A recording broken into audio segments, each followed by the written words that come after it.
찬송가 287장입니다. 찬송가 287장 찬양하겠습니다.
찬송가 288장 찬양하겠습니다.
우리 연수가 70이요 관건하면 80이라도 그 연수의 자랑은 수고와 슬픔뿐이요 신속히 가니 우리가 날아가나이다. 누가 주의 노여움의 능력을 알며 누가 주의 진노의 두려움을 알리이까. 우리에게 우리날 결수함을 가르치사 지혜로운 마음을 얻게 하소서. 아멘. 다시 일어나셔서 찬송가 10장 찬양하도록 하겠습니다.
같이 교도하도록 하겠습니다. 교도는 45장입니다. 내 영혼아 여호와를 송축하라. 내 속에 있는 것들아 다 그의 거룩한 이름을 송축하라. 내 영혼아 여호와를 송축하며 그의 모든 은택을 잊지 말지어다. 그가 내 모든 죄악을 사하시며 내 모든 병을 고치시며 내 생명을 파멸에서 속량하시고 인자와 긍휼로 관을 씌우시며 좋은 것으로 내 소원을 만족하게 하사 내 청춘을 독수리같이 새롭게 하시는도다. 여호와는 긍휼이 많으시고 은혜로우시며 노하기를 더디하시고 인자하심이 풍부하시도다. 자주 경책하지 아니하시며 너를 영원히 품지 아니하시리로다. 우리의 죄를 따라 우리를 처벌하시지는 아니하시며 우리의 죄악을 따라 우리에게 그대로 갚지는 아니하셨으니 이는 하늘이 땅에서 높음같이 그를 경외하는 자에게 그의 인자하심이 크심이로다. 동이 서에서 먼 것 같이 우리의 주가를 우리에게서 멀리 옮기셨으며 아버지가 자식을 긍휼히 여긴같이 여호와께서는 자기를 경외하는 자를 긍휼히 여기시나니 이는 그가 우리의 체질을 아시며 우리가 단지 먼지뿐임을 기억하심이로다. 아멘. 우리 다같이 사도신경으로 신앙 고백하도록 하겠습니다. 나는 전능하신 아버지 하나님 천지의 창조주를 믿습니다. 나는 그의 유일하신 아들 우리 주 예수 그리스도를 믿습니다. 그는 성령으로 잉태되어 동정녀 마리에서 나시고 본디오 빌라도에게 고난을 받아 뽑혀 죽으시고 장사지 사흘 만에 죽은 자 가운데서 다시 살아나셨으며 하늘에 오르시어 전능하신 아버지 하나님 편에 앉아 계시다가 거기로부터 살아있는 자와 죽은 자를 심판하러 오십니다. 나는 성령을 믿으며 거룩한 공교회와 성도의 교제와 죄를 용서받는 것과 몸의 부활과 영생을 믿습니다. 아멘. 이 자리에 앉으시고 찬송가 28장 찬양하도록 하겠습니다.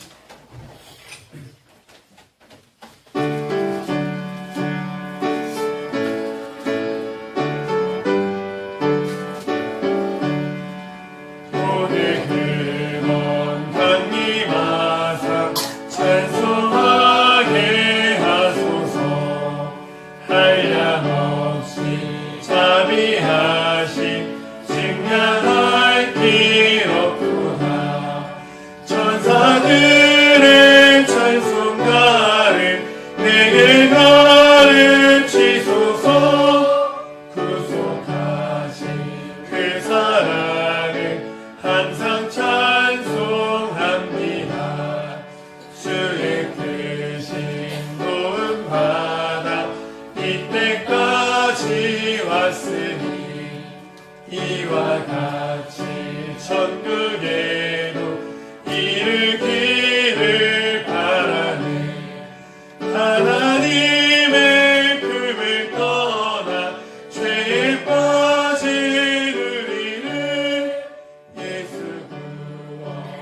하시려고 보혈을 여주셨네.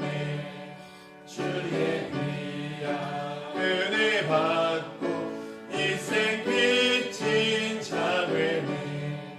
주의 은혜 사슬 회사 나를 주게 되소서.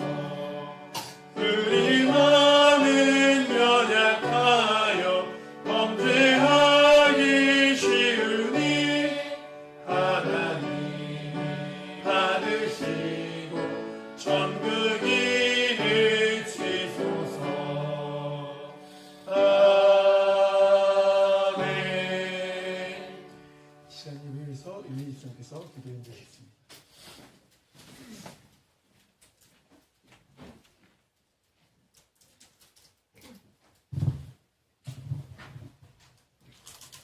사랑이 많으신 주님, 진실로 감사드립니다. 오늘 복된 주일을 맞아 저희를 이곳으로 모이게 하시고 또한 함께 모여 예배를 드리게 하시니 진심으로 감사드립니다. 주님, 저희들 이 예배, 주님께서 준비하신 이 예배에 순전한 모습으로 참여하기를 원합니다. 저희 가진 모든 생각과 말과 행동으로 비롯된 모든 죄악들, 주님, 저희의 힘으로는 그 어느 것 하나도 가볍게 할 수 없사오니 주여, 우리 모든 죄를 아시는 주님, 저희의 저희를 불쌍히 여기시고 죄를 사하여 주시옵소서. 진짜 이 예배에 저희들이 죄의 옷이 아니라 주님께서 내려주시는 의의 옷으로 입고 이 예배에 참여할 수 있도록 도와주시옵소서. 주님, 저희들 모두 다 같은 모습으로 주님을 향하여 걸어가고 있습니다. 주님, 저희의 삶이 주님께서 원하는 삶이 되게 하여 주시옵시고, 저희가 진정 주님의 영원한 나라에 들어갈 때 문 앞에서 울며 슬퍼하는 것이 아니라 기뻐하며 함께 들어갈 수 있도록 저희 사랑의 공동체가 주님의 자녀되게 하여 주시옵소서. 그리하여 저희가 서로 이끌고 밀어가며 함께 주님께서 준비하신 좋고 험한 길을 그 어느 누구 하나도 이탈하지 아니하고 끝까지 함께 할 수 있도록 주여 도와주시옵소서.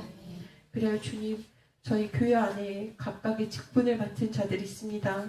주님, 힘들고 어려울 때 그 직분에 알맞게 저희들이 삶을 살아갈 수 있도록 주님 힘 주시옵시고, 또 저희들이 그 모든 것들을 말씀으로, 말씀의 순종함으로 저희들이 따라갈 수 있도록 주여 도와주시옵소서. 특히 어린 영혼들을 위하여 애쓰고 힘쓰는 저희 주일학교와 학생부 선생님들이 있습니다. 주님, 그들이 하는 모든 행동과 모든 삶에서 주님 축복하여 주시옵소서. 그 어린 영혼 하나하나 그 어느 누구도 놓치지 않도록 주께서 보호하여 주시옵시고, 그들을 이끌음에 있어서, 양육함에 있어서 당하는 모든 고통과 모든 슬픔들 주님께서 기억하여 주시옵시고, 또한 우리 선생님들의 마음에 기쁨이 항상 넘쳐서 그들의 삶이 주님께 드리는 거룩한 예배가 될 수 있도록 주여 도와주시옵소서. 주님, 귀한 말씀 들고 서신 목사님 계십니다. 그 입술을 통해서 전해지는 말씀 하나하나 저희가 어리석어 듣지 못하고 놓치지 아니하도록 저희의 귀를 열어주시옵시고, 저희가 그 말씀이 저희의 마음에 담겨 저희의 삶이 될 수 있도록 주여 도와주시옵소서. 주님, 예배 시작하는 시간입니다. 이 예배가 마칠 때까지 홀로 영광 받아주시옵소서. 우리를 구원해 주신 예수님의 이름으로 기도드렸습니다. 아멘.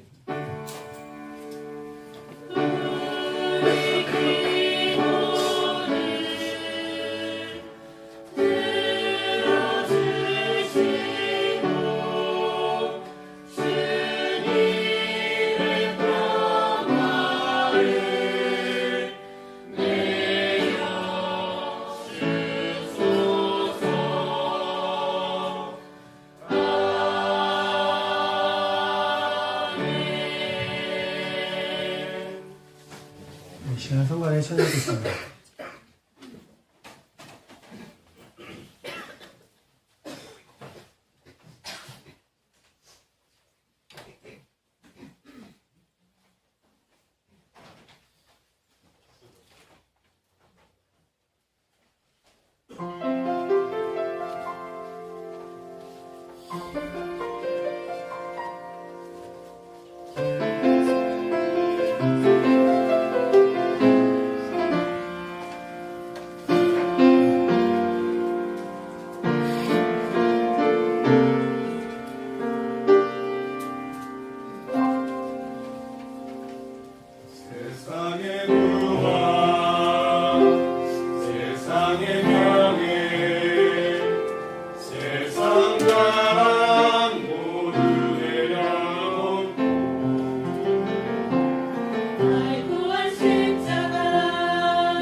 함께 나눌 말씀 창세기 말씀입니다. 창세기 48장 1절에서 22절까지 말씀 나누도록 하겠습니다. 창세기 48장 1절에서 22절까지 말씀 보도록 하겠습니다.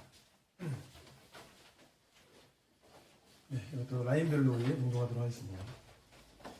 이 일 후에 어떤 사람이 요셉에게 말하기를 내 아버지가 병들었다 하므로 그가 곧 두 아들 므낫세와 에브라임과 함께 이르니 어떤 사람이 야곱에게 말하되 네 아들 요셉이 내게 왔다 하매 이스라엘의 힘을 내어 zem상에 앉아 요셉의 일에 전에 나 루스에서 전능하신 하나님이 내게 나타나사 복을 주시며 내게 이르시되 내가 너로 생육하고 번성하게 하여 내게서 많은 백성이 나게 하고 내가 이 땅을 내 손에게 주어 영원한 소유가 되게 하리라 하셨느니라. 내가 애굽으로 와서 내게 이르기 전에 애굽에서 내가 낳은 아들 에브라임과 므낫세는 내 것이라. 루벤과 시므온처럼 내 것이 될 것이요. 이들 후에 내 수생은 내 것이 될 것이며 그들의 유산은 그들의 형의 이름으로 함께 받으리라. 내게 대하여는 내가 이전에 바단에서 올 때에 라헬이 나를 따르는 도중 가나안 땅에서 죽었는데 그곳은 에브라까지 길이 아직도 먼 곳이라 내가 거기서 그를 엘리앗길에 장사하였느니라. 에브라는 곧 베들레헴이라. 이스라엘의 유대의 아들을 보고 이르되 너희는 누구냐? 요셉이 그 아버지에게 아뢰되 그는 하나님이 여기서 내게 주신 아들들이니라. 아버지가 이르되 그를 데리고 내가 돌아오라. 내가 그들에게 축복하리라. 이스라엘의 눈이 나이로 말미암아 어두워서 보지 못하더라. 요셉이 그 아들을 이끌어 아버지 앞으로 나아가니 이스라엘이 그들에게 입맞추고 그들을 안고 그들에게 이르되 내가 너를 보리라고 생각하지 못하였으니 하나님이 내게 내 자손까지도 보게 하셨도다. 요셉이 아버지의 무릎 사이에서 두 아들을 물러나게 하고 땅에 엎드려 절하고 오른손으로는 에브라임을 이스라엘 왼손을 향하게 하고 왼손으로는 므낫세를 이스라엘 오른손을 향하게 하여 이끌어 그에게로 가까이 나아가매 이스라엘이 오른손을 펴서 사남 에브라임의 머리에 얹고 왼손을 펴서 므낫세의 머리에 얹으니 므낫세는 상자라도 팔을 엇받고 얹었더라. 내가 요셉을 위하여 축복하였는데 내 주 아브라함과 아버지 이삭을 섬기던 하나님 나의 출생으로부터 지금까지 나를 기르신 하나님 나를 모든 환난에서 거두신 여호와의 사자께서 이 아이에게 복을 주시오며 이들로 내 이름과 내 조상 아브라함과 이삭의 이름으로 칭하게 하시오며 이들이 세상에서 번식되게 하시기를 원하나이다. 너희 그 아버지가 오른손을 에브라임의 머리에 얹은 것을 보고 기뻐하지 아니하여 아버지의 손을 들어 에브라임 머리에서 므낫세의 머리로 옮기고자 하여 그의 아버지에게 이르되 아버지여 그리 마옵소서 이는 장자이니 오른손을 그의 머리에 얹으소서 하였으나 그의 아버지가 허락하지 아니하며 이르되 나도 안다 내 아들아 나도 안다. 그도 한 족속이 되며 그도 크게 되려니와 그의 아우가 그보다 큰 자가 되고 그의 자손이 여러 민족을 이루리라 하고 그날에 그들에게 축복하여 이르되 이스라엘의 너로 말미암아 축복하기를 하나님이 내게 에브라임을 갖고 므낫세 갖게 하시리라. 에브라임이 므낫세보다 앞세우더라. 이스라엘의 요셉에게 또 이르되 나는 죽으나 하나님이 너희와 함께 계시사 너희를 인도하여 너희 조상의 땅으로 돌아가게 하시려니와 내가 내게 내 형제보다 세겜 땅을 더 주었나니 이는 내가 내 칼과 활로 아무리 족속의 속에서 빼앗은 것이니라. 아멘. 네, 오늘 본 말씀 중심으로 인생의 겨울 앞에서라는 제목으로 말씀 나누겠습니다. 우리 앞쪽 사람 우리 잘 오셨습니다. 네, 잘 오셨습니다. 네, 반갑습니다. 네. 요즘에 일교차가 심하죠. 그래서 아침 저녁으로 날씨가 이제 너무 차이가 많이 나는데 이렇게 보니까 저희 성도님들도 감기 걸리신 분들이 많은 것 같아요. 마스크 쓰신 분들도 많고 기침 소리도 이제 많이 들리고 하는 것 같아요. 사실 생각해보면은 감기가 그렇게 대단한 병은 아니죠. 사실 별거 아니잖아요. 감기가 별거 아닌데 그 별거 아닌 감기에 걸려도 우리 생활에 지장이 있어요 없어요? 있죠. 목도 아프고 열도 오르기도 하고 기운도 없고 여러 가지로 삶이 불편해지지 않습니까? 만족도가 떨어지죠. 그런데 생각을 해보세요. 이것이 사소한 병이 아니라 약간 생명을 좌지우지하는 큰 병이다. 그 병을 대하는 무게가 달라지지 않겠습니까? 오늘 본문의 이야기를 보니까 야곱이 병들었다는 내용으로 이야기가 시작되는 것을 볼 수 있어요. 근데 그 병이 감기 같은 가벼운 병 같진 않아요. 야곱의 나이가 그 당시로 147세입니다. 147세. 이게 지금 우리 평균 연령하고 좀 차이가 있긴 하죠. 지금으로 약간 환산해서 대충 계산해봐도 90세 이상이 나이다라고 이제 우리가 생각해 볼 수가 있습니다. 그러니까 적은 나이는 아닌 거죠. 물론 이제 다 병드는 것 자체가 슬픈 일이긴 하지만 그 정도 연세에 병들었다고 하면 어찌 보면 굉장히 자연스러운 거긴 하죠. 자연스러운 거고 병들 수 있다라고 우리가 생각할 수 있지 않습니까? 사실 어떻게 보면은 병과 죽음 같은 문제는 자연스러운 거예요. 우리 인간에게는 그게 맞죠. 그렇죠? 좋고 나쁘고의 차원으로 우리가 사실 접근할 문제는 아니다라는 것입니다. 그런데 사단은 우리에게 최근에 설교 제가 많이 했지만 선악과로 접근하는 거. 옳은 거, 그런 거. 이렇게 접근한다는 거예요. 그러니까 모든 것을 좋고 나쁘고로 이렇게 갈라치게 한다는 거죠. 이를테면 그런 거죠. 오늘 날씨가 어떻습니까? 좋아요, 나빠요? 좋죠. 좋은 날씨죠. 그죠? 우리의 좋은 날씨의 기준은 뭡니까? 해가 쨍쨍한 거. 좋은 날씨죠. 해가 쨍쨍한 거. 그럼 우리나라가 365일 이렇게 해가 쨍쨍하면 좋은 날씨일까요? 아니겠죠. 몇 년만 되면 우리나라가 이제 사막화가 돼가지고 물이 굉장히 귀해지겠죠. 그러니까 사실 우리가 좋은 날씨라고 하는 건 우리도 뭐 일반적으로 당연히 사용하는 말이긴 하지만 각자에게 유리한 날씨가 되는 게 사실 좋은 날씨예요. 비가 필요한 사람에게는 비가 내리면, 농부들에게는 뭐 가뭄일 때 비가 내리면 오늘 너무 좋다 이렇게 되는 거죠. 차이가 있다라는 거예요. 반면에 뭐 태풍이나 비가 오는 거는 뭐 나쁜 날씨입니까? 수해를 입고 피해를 입는 사람들에게 나쁜 날씨일 수 있지만 사실은 뭐 남해 같은 경우 보면은 그렇죠. 그 녹조 현상 같은 거 많잖아요. 그런 거 하느라고 막 뭐 황토도 갖다 뿌리고 막 이렇게 하잖아요. 서해가 그래서 뭐 녹조가 없다느니 막 그런 거 영상을 보신 거 있잖아요. 그래도 안 되죠. 결국에 어때요? 태풍이 불어서 막 바다가 한번 섞여야죠. 깊은 심해의 물과 위에 그 더러운 물이 섞여야 바다가 정화되지 않습니까? 그러니까 그렇게 보면 태풍이 또 선한 부분이 있다라는 거예요.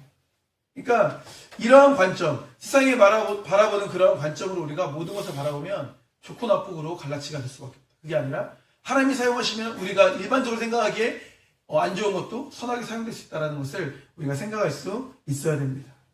마찬가지 개념이에요. 나쁜 사람, 좋은 사람이 있나요? 지금 현재적으로 나에게 나쁜 사람, 좋은 사람은 있을 수 있겠죠. 근데 내가 정말 좋아하는 그 사람이 나에게 나쁘게 행동을 하나요? 그럼 그다음부터 그 사람은 어떤 사람이 돼요? 나쁜 사람이 되는 거죠. 반면에 막 나쁘게 행동했던 사람이 갑자기 나에게 잘해줘요. 막 좋은 행동을 해요. 그럼 그 사람이 어떤 사람이 됩니까? 좋은 사람이 되게 되는 거예요. 그러니까 그렇게 이혼화시켜서 우리가 접근하면 안 된다. 하나님이 기뻐하시지 않는 모습이다라는 거죠. 그러니까 제가 말씀드리고 싶은 건 뭐냐면 우리가 그 선악과의 관점을 좀 초월해야 돼요. 이건 좋은 거, 이건 나쁜 거, 이 관점을 초월해야 하나님의 그런 거시적인 뜻 안에서 뭔가 하나님의 이끌어 가심을 우리가 좀 잘 받아들이고 이해할 수 있다는 거예요. 뭐 마음에만 들면 뭐 불평하고, 뭐 마음에만 들면 좋고, 이스라엘 백성의 패턴이 그거 아니었습니까? 그 수준을 넘어서야 됩니다. 유익하기 때문에 하나님이 주시는 고난이 있다는 것입니다. 그러니까 과격하게 말하면 고난도 은혜일 수 있는 거죠. 실패도 은혜일 수 있는 거예요. 병도 은혜일 수 있는 것입니다.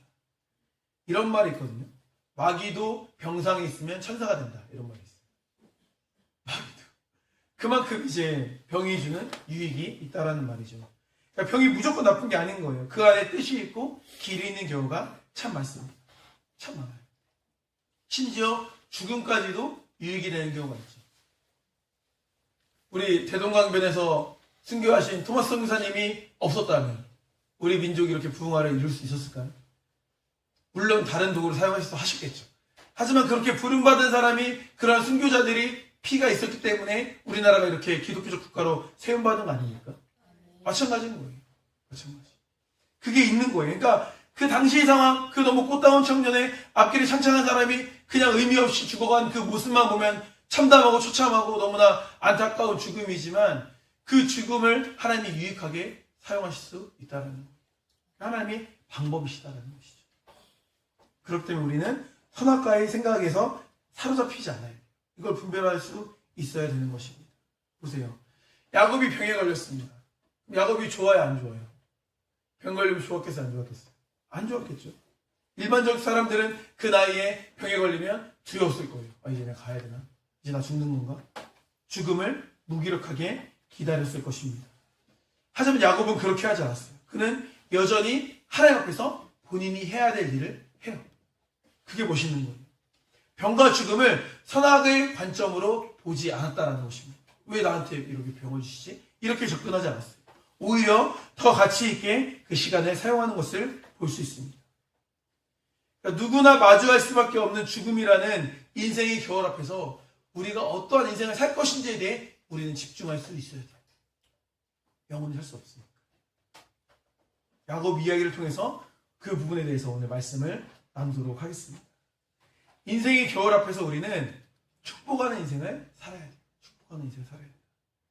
최근에도 이제 야곱과 관련돼서 축복하는 내용에 대해 말씀을 나누지 않았습니까? 야곱의 인생은 축복의 인생이었어요.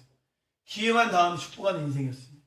그래서 이제 그가 마지막으로 할 수 있는 일을 했는데 그게 바로 축복이었어요. 창세기 48장 10절 11절 말씀 보니까 이스라엘의 눈이 나이로 말미암아 어두워져서 보지 못하더라. 요셉이 두 아들을 이끌어 아버지 앞으로 나아가니 이스라엘이 그들에게 입맞추고 그들을 안고 요셉에게 이르되 내가 내 얼굴을 보리라고 생각하지 못하였더니 하나님이 내 자손까지도 보게 하셨도다 이렇게 말하고 있습니다. 그러니까 야곱이 이제 요셉의 아들들을 데려왔는데 축복을 이제 하겠다고 막 병상에서 힘겹게 일어나는 것을 볼 수 있어요. 근데 보세요. 지난번에도 축복에 대해 말씀 나눴을 때 그 이후로 축복을 많이 하셨나요? 잘 안 되죠. 잘 안 되지 않습니까? 축복하는 것이 쉬워 보이지만 사실 쉬운 게 아니에요. 왜 쉬운 게 아니냐? 축복은 자기 안에 은혜가 충만해야 축복이 돼요. 진짜 그래요. 내가 죽게 생겼고 내가 그냥 삶의 만족도가 떨어지고 그냥 짜증나 죽겠는데 어떻게 축복합니까? 내가 충만해야 축복을 하는 거예요. 내가 억울하고 불만이 있어요. 그런 사람은 축복을 할 수가 없는 거예요. 마음에 병들어 있는 사람들 축복할 수 없습니다. 내가 변해야 축복할 수 있는 거예요. 선악과는 뭐냐면 누가 중심인 거예요? 내가 중심인 거죠. 내가 판단하고 내 중심으로 해석하니까 당연히 뭐가 생겨요? 불만이 생기죠. 날아가는 꼬라지도 마음에 안 들고 집에 와도 집구석도 마음에 안 들고 직장도 마음에 안 들고 내 중심으로 보니까 다 별로죠. 다 별로잖아요. 우리가 판단자 입장에서 보면. 근데 내가 나의 삶을 보면 나는 좋아요? 나는 잘해요? 나도 별로죠. 그러니까 다 별로인 거예요. 불만 천지인 거죠. 그렇게 살면 인생이 행복할 수 있습니까? 안 돼요. 될 수가 없는 거예요. 그러니까 선악과로 사는 사람들은 감정을 컨트롤하기 힘들어요. 마음에 드는 구석이 있어요, 없어요? 하나도 없죠. 나도 마음에 안 들고 주변 사람도 마음에 안 들고 돌아가는 꼴도 마음에 안 들고 다 마음에 안 드는 거예요. 그렇게 감정에 휘말리게 되면 기뻐할 수가 없어요. 자유로울 수가 없습니다. 그건 감정에 충실한 게 아니라 미성숙한 거예요. 내가 이 감정이 들었는데 내 마음인데 내 감정도 못해? 그 애들이나 그렇게 하는 거죠. 미성숙한 아이들이. 장성한 그리스도의 분량을 입은 사람들은 감정을 조절할 줄 알죠. 휩쓸리지 않는 거예요. 일반적으로 보면 자기중심적으로 사는 사람들이 이런 문제를 직면하게 되는 거예요. 반면에 말씀을 중심으로 살면 내 안에 뭐가 생기냐면 감격이 생겨요. 다음 주 무슨 주일입니까? 추수? 감사주일. 그죠? 감사가 중요하죠. 추수를 잘하니까. 감사주일. 감사주일이. 삼감이라고 하죠. 삼감. 감동, 감격, 감사. 삼감. 감동과 감격으로 은혜가 충만해야 돼요. 그러니까 그렇게 나를 가득 채워야 넘치는 거예요. 가득 채워야 넘쳐요. 그렇게 넘쳐야 축복이 가능한 거예요. 그러니까 넘치는 인생의 특징은 자신이 다 가득 차 있어요. 보세요. 축복하고 여유 있고 이런 사람 베푸는 사람들 보세요. 자기의 뭐가 있어요? 충만함이 있어요. 충만함이 있어요. 우리는 이처럼 말씀 안에서 은혜로 변화될 수 있어야 되는 거예요. 그래야 거듭남을 이룰 수 있어요. 경험할 수 있어요. 변화라는 게 그래요. 변화라는 게. 본질적 변화는 말씀 안에서 변화가 되어야 되는 거예요. 팀 켈러 목사님이 부자와 나사로의 비유에 대해서 이렇게 말하는 내용이 있어요. 그러니까 부자와 나사로의 비유는 그렇잖아요. 이제 부자가 지옥에 가잖아요. 지옥에 가서 너무 고통스러우니까 이제 거기에서 아브라함이 나오죠. 아브라함에게 뭘 요청합니까? 와보니까 이게 너무 고통스러워요. 그래서 어떻게 해달라고 요청해요? 자기를 구해달라고 말하지 않아요. 자기 사랑하는 사람들, 그 사람들이 나사로를 좀 보내가지고 진짜 지옥이 있고 진짜 그렇게 살면 안 되니까 좀 알려달라고. 그 사람들 구해야 될 것 같다고. 이렇게 요청을 하잖아요. 그럼 그 요청 자체를 보면은 좀 괜찮아 보이죠. 좀 어쨌든 구원하자는 내용이니까, 죽이자는 내용이 아니니까 좋은 요청처럼 느껴져요. 근데 아브라함이 그 요청을 받아야 안 받아요? 안 받죠. 받지 않습니다. 뭐 그들에게 뭐 선지자가 있다 이렇게 말하면서 그 요청을 거절하는 모습을 볼 수 있습니다. 근데 그 거절한 이유를 이 팀켈러 목사님이 이렇게 해석하더라고요. 지옥의 두려움으로 인한 변화는 진정한 변화가 아니기 때문에 보내지 않는 거다. 무슨 말입니까? 지옥이 무서워서 어떠한 환경의 변화 때문에 내가 변한 것 같이 보이는 것, 그거는 진정한 변화일 수 없다라는 거예요. 내가 충분히 무언가 어떤 환경이 됐을 때도 그 모습이 유지가 돼야 되는데, 예를 들어 내가 말다한 상황일 때 겸손한 거, 겸손 안 한 게 비정상인 거죠. 근데 내가 사장이 되고 내가 높아지고 내가 힘을 얻게 됐을 때 겸손해야 진짜 겸손 아닙니까? 그걸 말하는 것 같아요. 그걸 말하는 거죠. 상황에 의해서 어쩔 수 없이 변화된 것은 변화된 게 아니라는 거예요. 그렇게 변한 건 다시 상황이 바뀌게 되면 얼마든지 어떻게 돼요? 회개하게 된다라는 것이죠. 진정한 변화는 말씀 앞에서의 변화예요. 뜨거운 감격과 은혜가 있어야 변화가 되는 거예요. 철저한 회심이 있어야 변화가 되는 거예요. 소돔에서 나와야 변화가 되는 거지, 소돔 안에서의 변화는 한계가 있다는 것입니다. 옛사람을 벗어버리는 변화가 되어야 되는 거예요. 최근에 학생부 설교 때 제가 이런 말씀을 해놨거든요.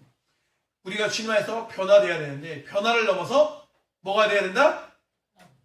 학생부 뭐? 변혁이 돼야 된다. 뭐 같은 말이지만 변혁에서 혁은 가죽역자예요. 가죽역자. 그러니까 가죽을 벗겨내야 돼요. 그러니까 옛사람의 옷을 벗어버리는 건 너무 약해요. 옛사람이 나의 그 가죽을 뜯어내야 돼요. 벗어버리는 거 정도로 옛사람 벗어집니까? 옛사람 벗어져요? 다 버리셨어요? 벗었어요? 한 30개 옷을 겹쳐 입고 있는 거죠. 벗은 것 같은데 또 입고 막 양파 껍질 같죠? 벗겨도 안 벗겨지죠. 옛사람을 벗어버리는 건 그렇게 가볍게 옷을 갈아입는 것처럼 표현할 수 있는 수준이 아닌 것 같아요. 제가 볼 때. 변혁적 사고로 접근해요. 이미 나의 그 옛사람의 죄는 나와 그냥 하나가 된 거예요. 이미. 뜯어내는 마음으로 내가 죄를 뜯어내고 그 죄와 분리되려고 노력하지 않으면 벗어지지 않아요. 이미 나와 하나입니다. 그러니까 살점을 뜯어내는 것처럼 고통스러운 마음으로 우리가 변혁적 마음을 가지고 그리스도로 옷을 입어야 된다라고 저는 생각을 합니다. 그렇게 가야 돼요. 그 정도 되어야 진정한 변화된 인격이 된다라고 말할 수 있습니다. 우리는 축복해야 돼요. 근데 축복하려면 변화가 전제가 돼야 돼요. 지금 나의 모습으로는 축복할 수 없어요. 그렇게 변화된 모습으로 축복을 하면 너무나지 아름답게 되는 거죠. 생각을 해보세요.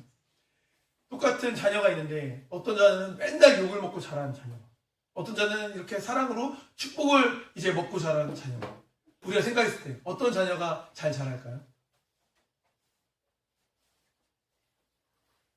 축복을 받고 자란 자녀가 잘 자라게 되는 거예요.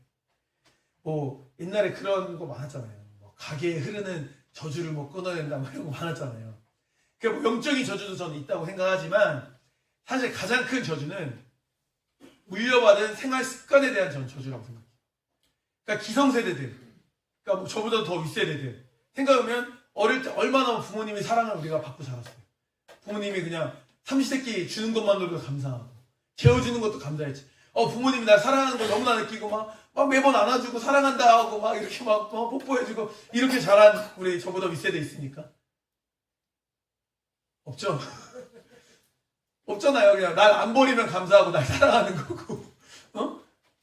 그렇잖아요. 근데 내가 그렇게 받은 거예요. 맨날 욕먹고 막 니놈 새끼 때문에 우리 집 구석에 되는 게 없어. 막 아유 널 안 낳았어야 되는데 너가 그냥 괜히 생겨가지고 문제야. 막 기타 등등의 그냥 자존감만 사라지는 얘기만 듣고 자란 세대니까.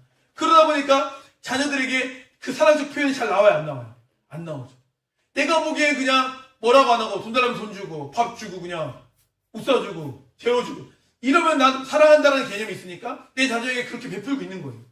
근데 우리 또 자녀들은 그걸 사랑으로 느껴요? 안 느껴요?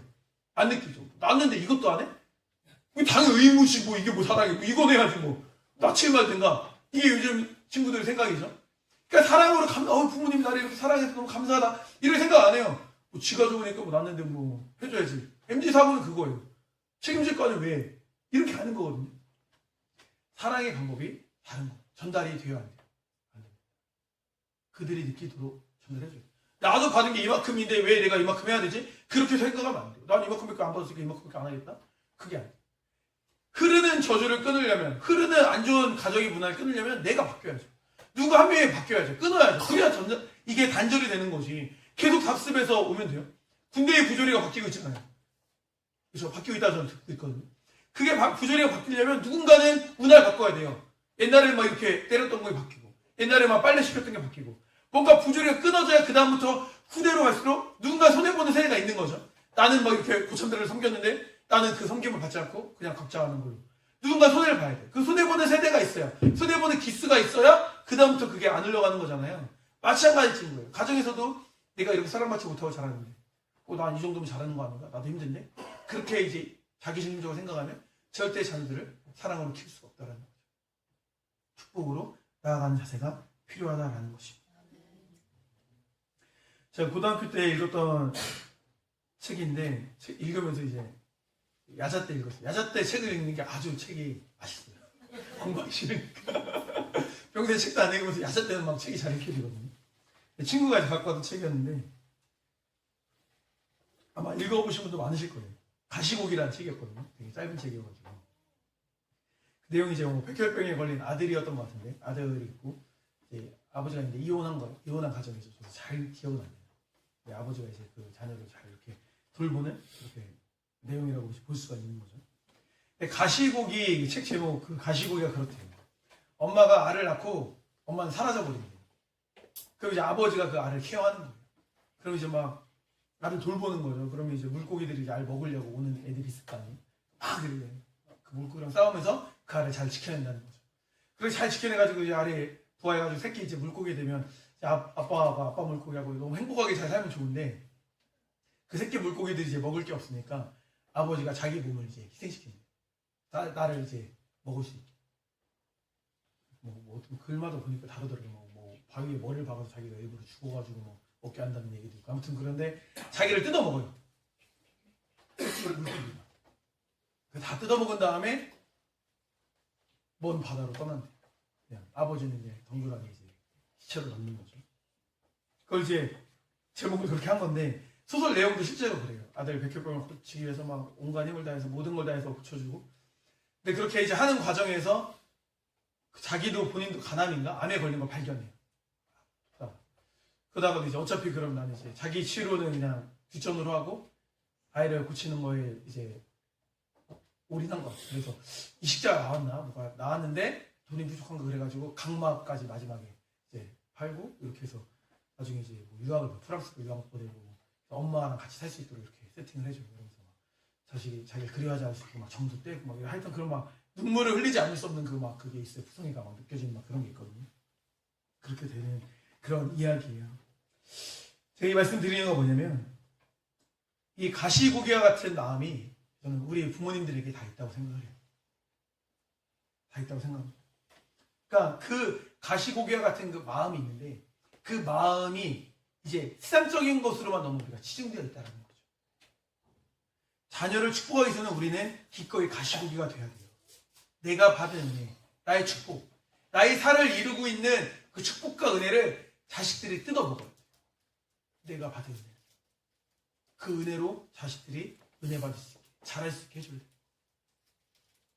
내 신앙을, 내가 믿은 그 믿음을 자녀가 뜯어먹고 자라게 해줘야 된다니까. 왜요? 자녀가 먹을 게 없어요. 먹을 게 없으니까 부모를 먹은 거지, 아버지를 가시고. 그냥 놔두면 자녀가 신앙이 성장할 수가 없어요. 믿음이 자랄 수가 없어요. 부모가 자기 쌀을 베어서 줘야 그걸 먹고 자랄 수밖에 없는 거예요. 스스로 자랄 수 없습니다. 내 몸이 뜯겨나가는 정도의 각오가 없이는 자녀를 신앙에서 온전히 키우기 어렵다라는 거예요. 세상 속에서 알을 지켜내는 일은 꽤나 힘든 일입니다. 그런데 부모란 존재에게 이보다 더 중요한 가치가 있습니까? 그거 하기 위해 부모가 되신 거예요. 자녀 바로 키우기 위해서. 인생의 겨울 다 다르겠지만 모두가 주님 앞에 선 사람들이라고 봤을 때 나의 인생에서 남은 시간 누구는 10년, 누구는 20년, 누구는 30년 남았겠지만 가장 중요한 가치가 뭘까? 내가 죽을 때 가장 후회하지 않을 일이 뭘까? 내가 나의 죽음을 향해 결국 살아가는 건데 내가 결국에 이뤄야 될 가장 중요한 게 뭘까? 꼭 생각해 보세요. 결국에 아마 여러분들이 사랑하는 자녀일 거예요. 그 자녀에게 뭘 먹여야 됩니까? 예수님이 떡가피를 우리에게 먹이셨던 것처럼 우리 신앙의 살덩어리를 먹여야 되는 거예요. 죽음을 각오한 마음으로 그렇게 나아가야 됩니다. 보세요. 야곱이 아브라함 하나님, 이삭 하나님을 찾았잖아요. 그것처럼 자녀가 우리 부모님이 하나님을 찾아야 돼요. 기도할 때. 엄마의 하나님이 나의 하나님이 됐으면 좋겠어. 아버지 하나님이 나의 하나님이 됐으면 좋겠어. 아버지와 함께 하셨던 하나님이 저와도 함께 하시길 바랍니다. 어머니와 동행하셨던 하나님이 저와 동행해 주시길 바랍니다. 그렇게 기도할 수 있게 우리가 키워야 돼요. 내 신앙 유산을 물려줘야 돼요. 내 영적 기업을 물려줘야 돼요. 정말 좋은 게 뭔지 아세요? 여기엔 상속세가 없어요. 몇 퍼센트, 20% 이렇게 안 돼요. 오로지 나 유산을 상속시킬 수 있어요. 물려주세요. 축복하십시오. 축복하세요. 순종해보세요. 물론 손발에 오그라들고 막 서로 막 멋쩍고 막 지금도 그래요. 청년분들 막 자 축복합시다 이렇게 쳐다보면서 축복합시다라고 해도 쉬운 가사여도 항상 이것만 봐요. 저도 뭐 쉽지 않은데 축복하시고 매일같이 안아주시고 기도해 주세요. 주님의 사랑으로 품어주세요. 신앙생활은 머리로 하는 게 아니에요. 가슴으로 하는 거예요. 이렇게 해야 돼. 이게 아니에요. 가슴으로 사랑으로 해줘야 돼요. 마음과 마음이 닿을 때 진심이 전해지는 거예요. 그래서 그런 마인드잖아요. 나에게 남아있는 모든 축복과 모든 은혜를 진짜 다 전혀 남김없이 다 자녀에게 주고 죽고 싶다. 이런 마음. 그런 마음을 우리가 품었으면 좋겠습니다. 모든 것을 다 바쳐 자녀를 키우고 살렸던 가시고기와 같은 마음이 우리에게 필요하다고 생각합니다. 이것이 인생의 교활 앞에서 우리가 할 일이에요. 인생의 교활 앞에서 우리는 하나님과 함께 걷는 인생을 살아야 합니다. 함께 걷는 인생을 살아야 합니다. 야곱이 이제 하나님에 대한 마지막 간증하는 장면이 나옵니다. 창세기 48장 15절 16절 말씀이거든요. 그가 요셉을 위하여 축복하여 이르되 내 조부 아브라함과 아버지 이삭이 섬기는 하나님, 나의 출생으로부터 지금까지 나를 기르신 하나님, 나를 모든 환난에서 건지신 여호와의 사자께서 이 아이들의 복을 주시오며 이들로 내 이름과 내 조상 아브라함과 이삭의 이름으로 칭하게 하시오며 이들이 세상에서 번식되게 하시기를 원하나이다. 이렇게 축복하고 있는 장면이 나옵니다. 저는 여기에서 야곱이 신앙 고백을 하고 있다고 생각해요. 보세요. 내가 섬기는 하나님, 나를 기르신 하나님, 나를 건지신 하나님으로 고백하고 있습니다.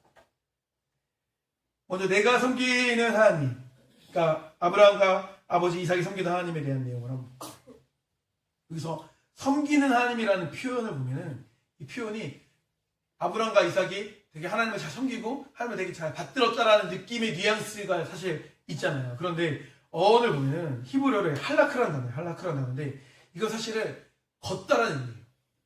왜 이렇게 번역됐는지 잘 모르겠는데 영어 성경에서 다 이거를 워크로 번역하더라고요. 함께 걷는 거예요. 그러니까 나를 하나님을 섬기는 하나님보다는 하나님과 함께 걷는, 그러니까 나와 함께 동행하시는 하나님, 이 측면을 우리가 보는 게 보다 더 이제 원문에 가까운 해석이라고 말할 수가 있는 거죠. 그러니까 아브라함과 이삭과 함께 걸으셨던 하나님과 하나님이 나와 함께 걸으셨다라는 표현으로 우리가 이해할 수 있는 거예요. 그러니까 우리는 하나님과 어떻게 해요? 함께 걸을 수 있어야겠죠. 하나님과 함께 걷고 계십니까? 어떠세요? 걷고 계시면 너무나 좋은 거죠. 누군가가 그런 말을 했어요. 어떤 목사님이 하신 말인데, 청년과 청소년 사역을 이제 보통 사역을 시작하면 청년 사역, 청소년 사역을 먼저 시작하잖아요. 처음부터 전도사 되고 장년부 사역을 바로 시작하는 케이스는 별로 없죠. 보통 이제 주일학교, 학생부, 청년부 사역을 보통 이제 맡기지 않습니까? 그럼 청소년, 청년 사역을 언제 끝내야 되는가? 언젠가는 또 이제 끝내고 장년 사역에 집중해야 되고 이런 이제 생각을 하니까 언제일까요? 언제 할까요? 언제 청소년, 청년 사역을 마무리하고 장년 사역을 해야 될까요? 그분이 그런 말을 하더라고요. 학생들이 목사님을 존경하기 시작하면 이제 그만둬야 된다 이렇게 말하더라고요. 전 아직 멀었죠.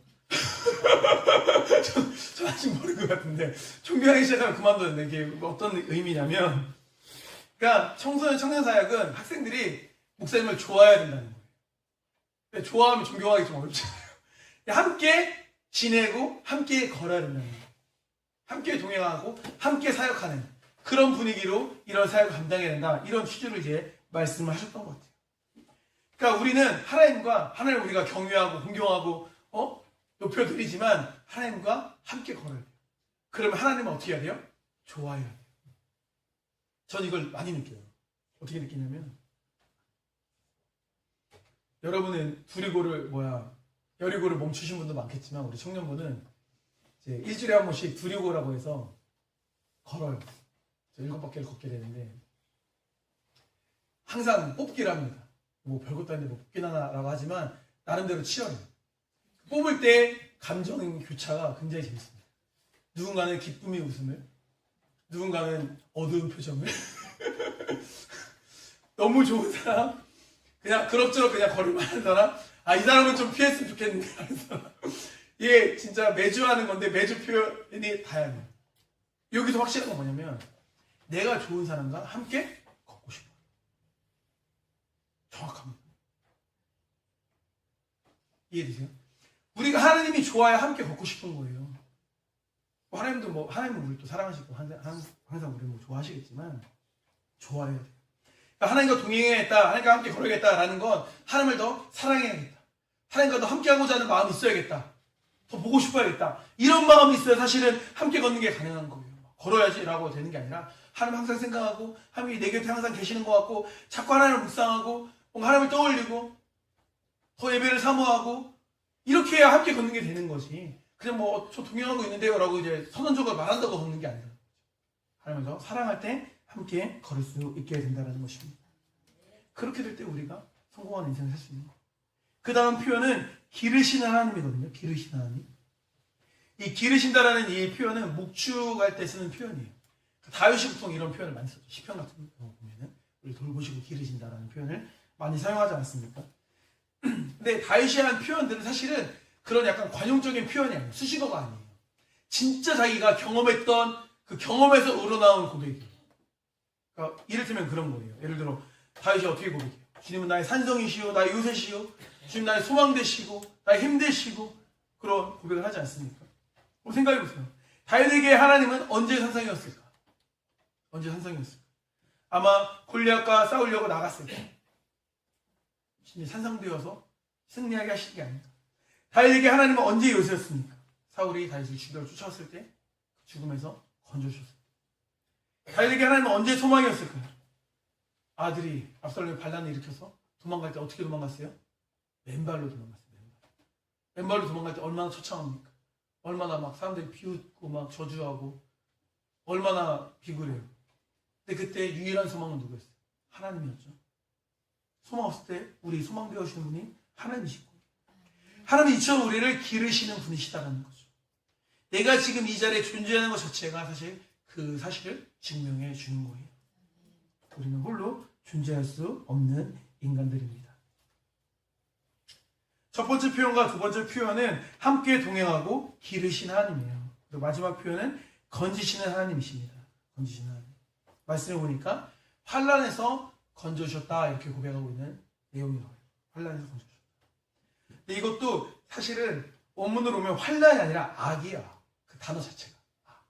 근데 그것을 환난으로 해석해도 크게 무리는 없는데 조금 아쉽긴 한 거죠.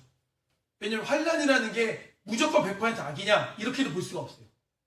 왜요? 우리는 신약 말씀을 알고 있죠. 환난이 뭐를 만들기도 해요. 그렇죠? 인내를. 그렇죠? 환난이 인내를 만들기도 하잖아요. 환난이 긍정적으로 사용될 수 있잖아요. 오늘 우리가 서두에도 말했던 것처럼. 그렇죠? 고난도 유익하게 쓰시는 것처럼. 그러니까 환난을 그렇게만 보는 게 맞는가? 그럼 이제 원래의 의미처럼 악으로 본다면 이 악은 인격적인 악을 말하는 거예요. 좀 더 분명하게 말하자면 마귀 사탄을 말하는 거죠. 마귀 사탄이 괴계에서 우리를 건져주셨다라고 해석하는 게 가장 이제 맞는 해석이라고 볼 수 있는 거죠. 그러니까 본문은 모든 마귀의 괴계에서 건지신 하나님을 표현하고 있다고 볼 수 있어요. 근데 진짜 그렇지 않습니까? 우리가 지난 날들을 돌아보면 정말 하나님이 우리를 건져주시고 지켜주셨다는 것을 고백하지 않을 수가 없어요. 진짜 그래요. 우리가 망칠 뻔한 적 얼마나 많습니까? 근데 하나님이 건져주셨어. 그죠? 산 적이 얼마나 많아요. 지금까지 얼마나 많은 유혹이 있었어요. 얼마나 많이 주님을 떠날 수밖에 없는, 떠나고 싶은 유혹들이 많았습니까? 하지만 지금 여기 있잖아요. 내가 잘해서 된 거예요? 아니죠. 주님께서 건져주셨기 때문에 가능했다라는 것입니다. 악에서 건져주시지 않았으면, 그들의 유혹에서 건져주시지 않았으면 우린 여기 있을 수 없다니까요. 하나님이 이처럼 나를 구해주신 분이십니다.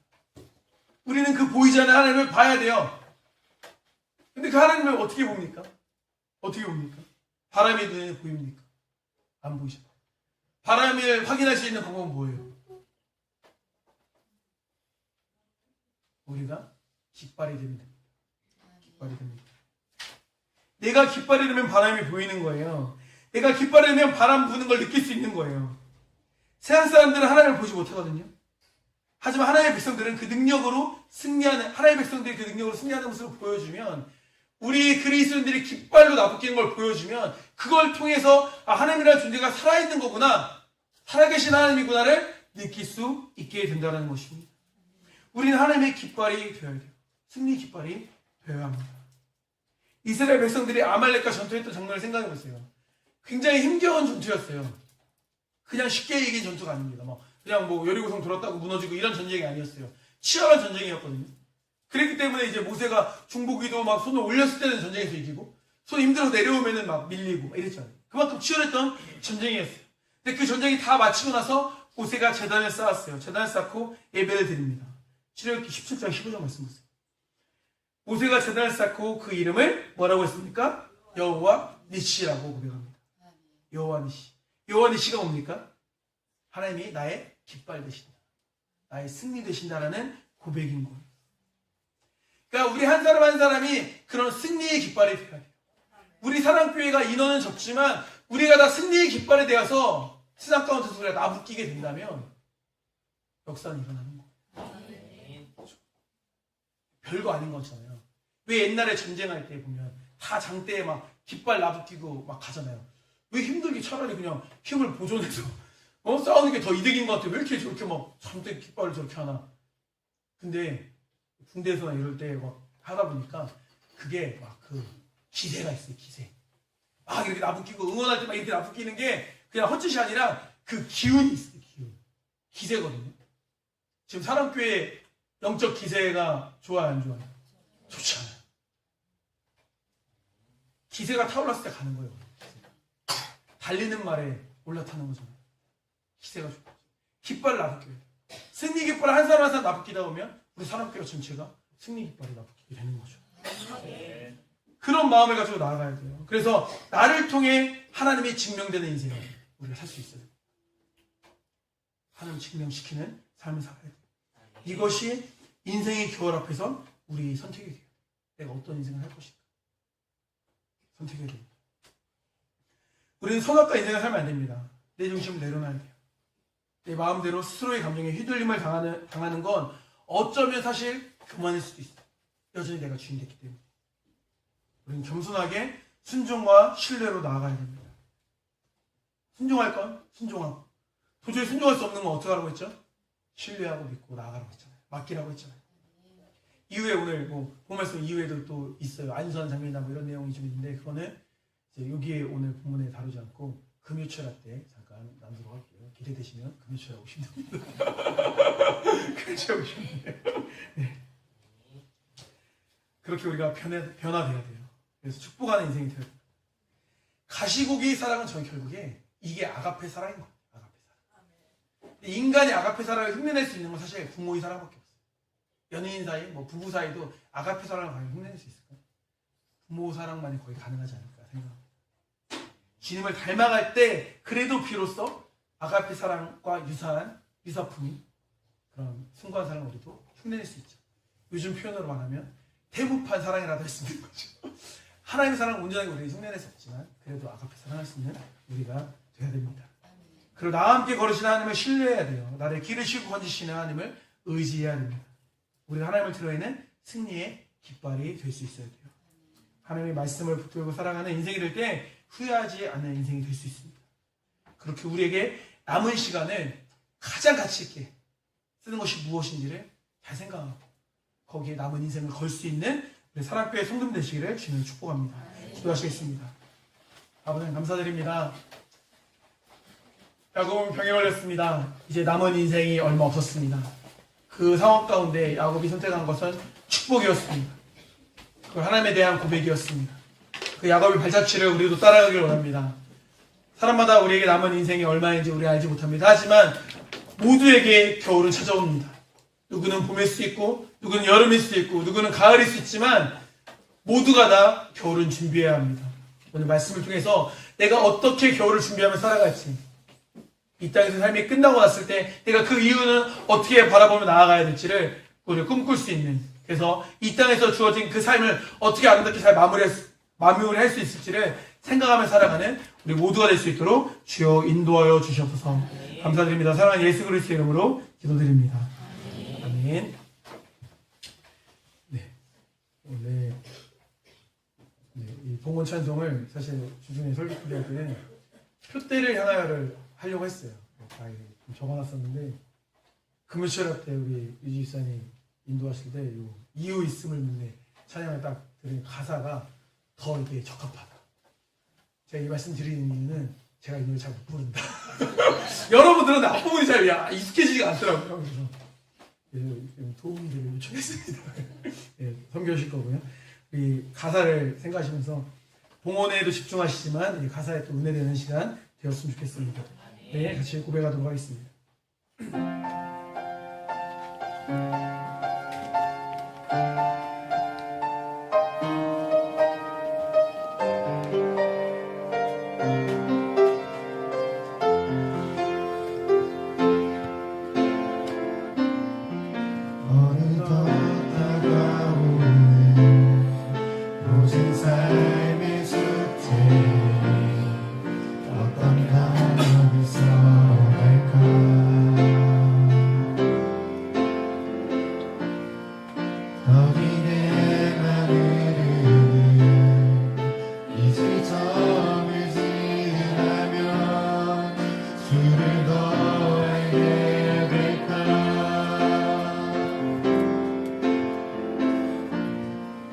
힘겨운 지난 날도 두려운 내일도 세심히 돌보시네.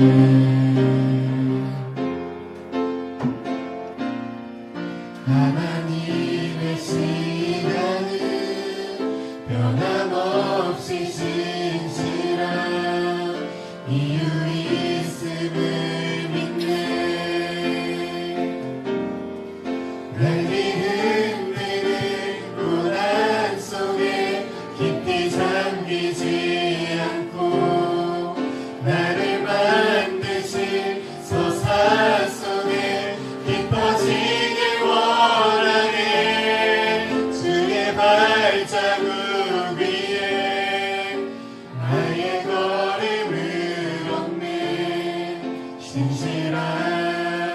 주와 동행하리라.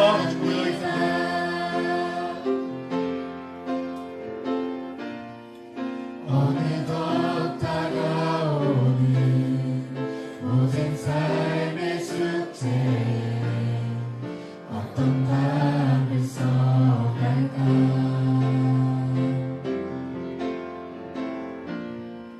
더디게 마르는 이 시점이 지나면 주를 더 알게 될까.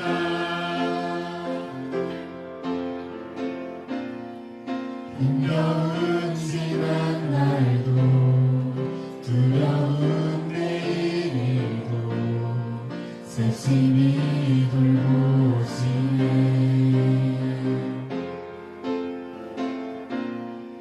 하나님의 시간은 변함없이 신실한 이유 있음을 믿네. 날이 흔드는 고난 속에 깊이 잠기지 않고 나를 만드신 서사 속에 기뻐지길 원하네. 주의 발자국 위에 나의 곳 신실한 주와 동행합니다. 날개 흔드는 고난 속에 깊이 잠기지 않고 나를 만드신 서사 속에 깊어지길 원하네. 주의 발자국 위에 나의 걸음을 얹네. 다시 한번 고백합시다. 주와 동행합니다.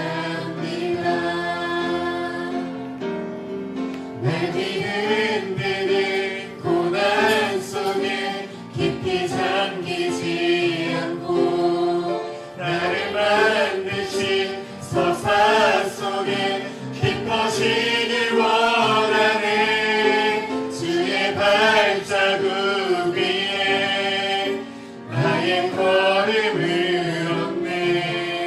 진실한 주와 동행합니다. 신실한 주와 동행합니다. 아멘. 설교는 다 잊으실 테니까 이 찬양은 기억하셔서 주중에라도 한 번씩 들으시면서 동행해야겠다. 이거는 꼭 놓치지 않는 우리 성도님들이었으면 좋겠습니다. 드러님을 함께 봉헌하도록 하겠습니다. 김효세 회장님 11주 드렸습니다. 김효세님 11주 드렸습니다. 김민정 회장님 11주 드렸습니다. 박채희 장로님 11주 드렸습니다. 김정희 김남태 지사님 11주 드렸습니다. 이현주 목사님 11주 드렸습니다. 수일학교에서 11주 드렸습니다. 신광정님 11주 드렸습니다. 송훈남 지사님 11주 드렸습니다. 새로운 복음자료로 잘 인사했습니다. 감사합니다. 육청 정소율 요한님 드렸습니다. 정지훈 김용민 지사님 감사님을 드렸습니다. 딸이 지금 지내는 곳에서 주님을 알고 주님 앞에 나와 주님 일을 할 수 있게 해주세요. 김용민 지사님 드렸습니다. 남편 시임차 하루빨리 하나님 앞에 나올 수 있게 해주세요. 김용민 지사님 드렸습니다. 올케 미선 하루빨리 신장이식 받고 주가 신형이 더 이상 큰 호평 진행되지 않게 해주셔서 감사합니다. 김용민 지사님 드렸습니다. 신광준님 성경공 드렸습니다. 하나님을 사랑하고 하나님께 사랑받는 자녀로 성장하게 도와주세요. 김하연 어린이 드렸습니다. 은연한 사업 가운데 하나님이 항상 함께 하심에 감사드립니다. 윤재소 드렸습니다. 화상선 이시수장님 드렸습니다. 김지훈 형제님 드렸습니다. 김지민 형제님 드렸습니다. 박미주 사님 드렸습니다. 신앙이 회복되고 믿음으로 구원하소서 강민구 박철희 장님 드렸습니다. 예배드리는 것을 기뻐하고 어떤 이유로 온다 할지라도 흔들리지 않고 신앙의 뿌리를 잘 내리도록 도와주셔서 명철한 강을 명은준 명원을 드렸습니다. 주님을 알지 못하지만 그 마음을 편안시켜 하루속히 주님을 영접할 수 있도록 도와주셔서 강태 송순단 지사님 드렸습니다. 사업장님이 함께하고 내 뜻이 아니고 주님이 주신 지혜로 잘 감당할 수 있도록 도와주셔서 명철한 강아름 장님 드렸습니다. 은진이 은혜가 예쁜 모습으로 예배를 잘 드리게 도와주셨고 진화에서 건강하게 잘 성장할 수 있게 도와주셔서 명원준 명원을 드렸습니다. 아이들이 아프지 않고 진화에서 건강하게 자랄 수 있도록 도와주셔서 주님께 드렸습니다. 운영하는 모든 사업 가운데 하나님께서 항상 함께 하시기를 원합니다. 이초의 말씀 드렸습니다. 모든 가족들의 건강과 신앙을 지켜주세요. 이초의 말씀 드렸습니다. 논문 연구와 연구 과제 마무리 가운데 함께 하시고 주님 능력과 은혜를 도와주셔서 유지일하는 유영광 유원총 드렸습니다. 가정재단 감사원금 유지일하는 유영광 유원총 드렸습니다. 주여러분 봉헌하겠습니다. 김효세, 김은영, 이성구 김유희, 김민지, 조승표, 이다영, 윤재석, 김성영, 노우성, 윤종수님, 박규영, 박채희, 정준호, 이지혜, 유지일하은, 김현식, 김종선님, 변예신, 송성준 형제님 드렸습니다. 병생 보장님을 봉헌하겠습니다. 김정희, 김남태, 김유세, 박서태, 김민선, 박규영, 박채희, 유민희, 변예진, 변정규, 김민석, 윤현석, 김하연, 윤재석, 김동규, 윤선희, 유현준, 강희석, 이영애, 이슬기, 유청, 정소율, 유아인, 정준, 김영란, 정소윤, 정한호, 이천호, 참자, 이해아, 이준혁, 이지근, 진윤혜, 김용호, 이소연, 김민경, 김현식, 김태현, 유진호, 김서, 김사희, 김예서, 박민선, 송희선, 박선우, 유진희, 박동현, 김정희, 주일학교 사람교회 드렸습니다. 헌신원금, 정소연, 정한호 드렸습니다. 이성규, 김현사님 드렸습니다. 유청, 정소율, 유아린 드렸습니다. 기도하시겠습니다. 아버지 하나님 감사드립니다. 우리에게 갚지 못할 은혜를 부으셔서 우리가 이렇게 잘 살아갈 수 있다고 우리는 믿고 있습니다. 지금 아버지 하나님 그 크신 은혜를 우리가 간과하지 않게 하시고 그 은혜에 알맞는 반응을 주님께 올려드릴 수 있는 그러한 살아있는 믿음을 소유하는 우리 사랑교회 모든 식구들 될 수 있도록 주여 인도하여 주셔서 11조로 주님께 영광 올려드리고 있는 손길들 기억하여 주시고 그들의 기업이 끊어지지 않는 축복을 누리는 그 모든 각 가정들 될 수 있도록 주여 인도하여 주셔서 아버지 하나님 우리 아버지 하나님 안에서 바르게 자라기를 기도하는 어린 영혼들이 있습니다. 우리 하연이 또 은우, 은준이 또 영광이, 은총이 우리 아이들 주님 안에서 정말 영적으로 바로 자랄 수 있도록 인도하시고 아직 어린아이지만 어린아이라고 해서 그들이 신앙이 없고 그들이 믿음이 없고 생각이 없는 것은 아닙니다. 어린아이일 때부터 하나님을 가장 사랑하고 주님 안에서 있는 것을 기뻐할 수 있는 그런 신실한 자녀로 그들이 자랄 수 있도록 주여 축복하여 주시옵소서. 아버지 또한 우리 김용희사님 딸을 위해 매번 기도하고 있습니다. 너무나 안타깝고 너무나 속상한 기도 제목입니다. 주님 그 딸의 마음을 만져주심으로 인하여서 속히 그 딸이 주님 안에서 진정한 회심을 이룰 수 있도록 진정한 주님 안에서 돌이킴을 이룰 수 있도록 주여 역사하여 주시옵소서. 그리함으로 인하여서 김용희사의 마음의 심을 하나 덜어낼 수 있도록 주여 축복하여 주시옵소서. 그리고 또 우리 사랑교회 사업장들이 있습니다. 각 사업장들 주께 축복하심으로 인하여서 아버지 번성할 수 있도록 인도하시고 그 번성함이 정말 그들의 삶을 가득 채우고 넘쳐 흘러서 교회를 채우고 지역사회에도 우리가 그 모든 은혜를 환원할 수 있는 또 지역사회를 섬길 수 있는 복음사역에 귀하게 쓰일 수 있는 그런 복음으로서 사용될 수 있는 사업장이 될 수 있도록 주여 은혜를 풍성히 내려주시옵소서. 아버지 또한 우리 새로운 복음자로 이사한 가정이 있습니다. 유청 종소를 할인이 아버지를 축복합니다. 정말 그 새로운 보금자리에서 많은 좋은 이웃들을 만나고 그곳에서 아름답고 행복한 삶을 살 수 있도록 주여 인도하여 주시고 그럼에도 불구하고 그들의 가정 가운데 주님이 주인 되셔야 가장 행복하다는 그 사실을 기억하고 주님 전에 나와 함께 예배하는 기쁨이 회복되는 역사가 일어날 수 있도록 주여 축복하여 주시옵소서. 감사드립니다. 사랑하는 예수 그리스도 이름으로 기도드립니다. 아멘. 교회 소식 전해드리도록 하겠습니다. 네, 천사게임 잘 진행되고 있습니다. 나는 내 인간이 선행을 한 번도 안 했다. 오, 대단하네요. 그래서 선행 한 번 이상은 하신 거네요. 네. 네, 좋습니다. 네, 굉장히 성숙하네요. 다음 주가 발표죠. 다음 주가 발표이기 때문에 이제 뭔가 발표를 했을 때 뭔가 인간에게 멱살을 안 잡히려면 너였어! 야, 너였어! 이렇게 안 하려면 부지런히 활동하셔서 행복한 나눔이 될 수 있도록 이렇게 해주시면 좋을 것 같습니다. 네, 교회 김장이 있습니다. 11월 30일. 교회 김장을 하고요. 잘 함께 참여해서 교회 김장을 잘하면 좋을 것 같고, 제가 볼 때는 김장도 잘하는 것도 중요하지만 김치냉장고 사용법을 잘 아는 사람이 있어야 돼요. 잘 좀 연구를 좀 누가 해왔으면 좋겠어. 나 지금 거의 뭐라고 하죠? 시체 보관실 같은 데 가면 얼려서 보관하잖아. 김치가 아닙니다. 시체로 보관해. 이거 비싼 건데 왜 그게 안 될까 모르겠어요. 삼성이 문제인가 우리가 조절을 못해서 문제인가. 집에서는 괜찮으세요, 여러분? 우리 집사님들? 그럼 그 집 냉장고로 좀 바꿀까요? 왜 이렇게 어려워 모르겠어요. 그 좋은 것 같은데 조금 이제 우리 여전도회분들이 좀 약간 지혜를 모아서 그죠? 이게 제가 볼 때 김치를 살리는 게 되게 중요합니다. 그렇지 않아요? 저 되게 아껴 먹었는데 진짜 죽었어요. 아껴 먹었는데 죽어가지고 되게 속상한데 김장 전에 이거를 좀 하면 좋을 것 같아요. 청년부 클린칭 사업 잘하고 있고요. 반찬 어제 잘 받으셨죠? 네. 괜찮나요? 어제 약간 벌써 시식하신 가정도 있다고 들었는데. 네, 너무 다행이고. 네, 오늘 또 같이 성교쇼 도와주셔가지고 청년부에도 굉장히 큰 힘이 될 거라고 저는 믿습니다. 너무 감사합니다. 네, 하루에 한 번씩 자신과 이웃에게 칭찬합시다. 주간 기도 제목 나갑니다. 교회 각 기관을 위해서 아픈 치들을 위해서 취업 준비 및 대학 졸업반을 위해서 운영하시는 사업장을 위해서 군에 있는 형제들을 위해서 우리 함께 기도해 주시길 부탁드립니다. 오병의 목장입니다. 어떤 경우에라도 하나님께 순종하면 모든 상황이 하나님의 뜻 안에서 아름답게 변화되는 것을 경험하게 없어서 함께 기도하시고 하늘 소망 아니네요, 그렇죠? 양떼 하나인가요? 양떼 하나 목사님께서 마무리 기도해 주시겠습니다. 아버지 감사드립니다. 우리 오병의 목장을 위해 함께 기도합니다. 어떤 경우에라도 하나님께 순종하며 모든 상황이 하나님의 뜻 안에서 아름답게 변화되는 것을 경험하게 해달라고 기도하고 있습니다. 아버지 내가 순종할 수 있는 부분에서는 순종을 선택할 수 있는 믿음을 아버지 허락하여 주시옵소서.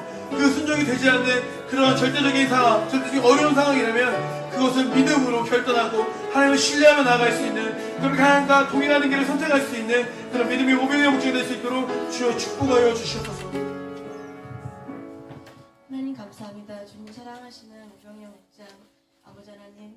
항상 주님을 신뢰하며 주님 믿음으로 순종하며 나아갈 때 정말 어떤 상황이 온다 할지라도 그 상황 가운데서 역사하시는 주님 안에서 아버지 하나님 이겨내고 또한 승리함으로 그 변화된 모습을 아버지 바라볼 수 있는 그런 운명의 목장이 될 수 있도록 도와주시옵소서.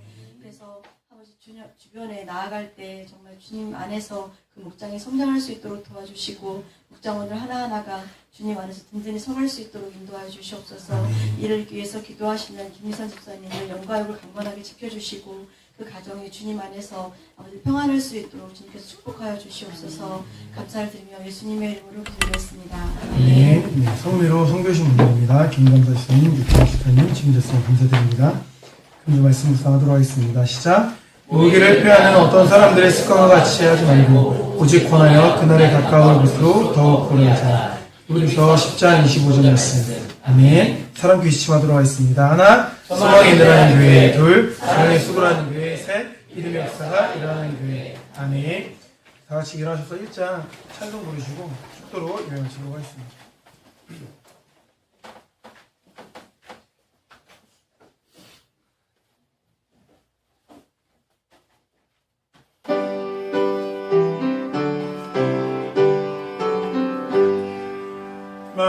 만복의 근원 하나님 온 백성 찬송 드리고 저 천사여 찬송하세 찬송 성부 성자 성령 아멘. 이제는 우리 주 예수 그리스도의 은혜와 하나님의 사랑과 성령의 교통하심이 인생의 겨울 앞에서 가시고기와 같은 사랑의 마음으로 축복하는 인생을 살며 하나님을 더욱 의지하고 동행하는 삶을 살기를 결단하고 돌아가는 성도들의 머리 위에 함께 있을지어다. 아멘.